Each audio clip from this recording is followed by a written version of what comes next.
Welcome back, everybody. I'm here back with your full forecast, taking another look at these current temperatures. You see most places are still in the 70s. We're waiting to make that drop into the 60s. See, we have 74 up here in Roby, 74 in Snyder as well. About 70 here in San Angelo, 72 in Robert Lee, 73 in Ballinger. It's a pretty nice night right now. Temperatures coming in from the southeast.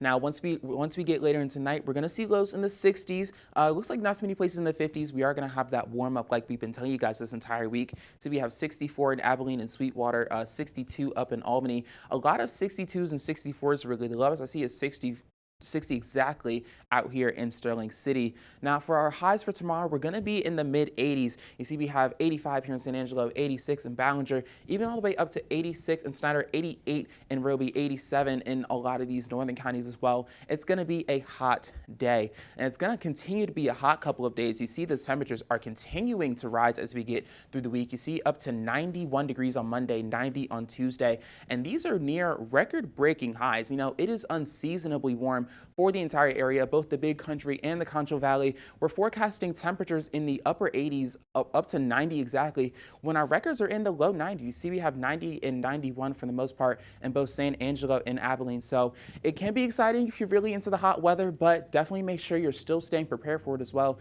Still have your water and get in the shade as much as possible. And there's still going to be some humidity sticking around too. It's been humid for the past couple of days, but it is eventually going to leave us. You see, we're going to have dew points in the 60s as we get to the weekend, and there's going to be a huge drop once you go from Tuesday into Wednesday, where we're going to have dew points down in the 40s, and that's because there's going to be another cold front coming that's going to help drop those it's going to help drop the temperatures, drop our dew points, maybe bring in some wind and a little bit of precipitation as well.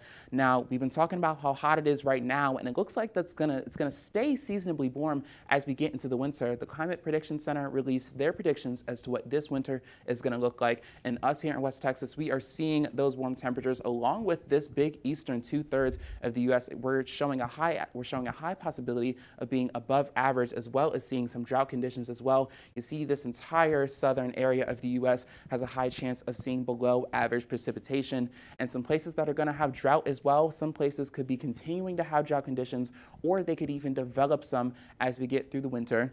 Now, this doesn't mean that we're not going to see cold weather. We could still have a big cold burst like we had last winter, but it does mean generally we're going to be pretty seasonably warm. But bringing it back to right now here in West Texas, we're going to have a nice but hot weekend. You see, we have those partly cloudy skies on Sunday, and temperatures are going to continue to increase as we get through the weekend.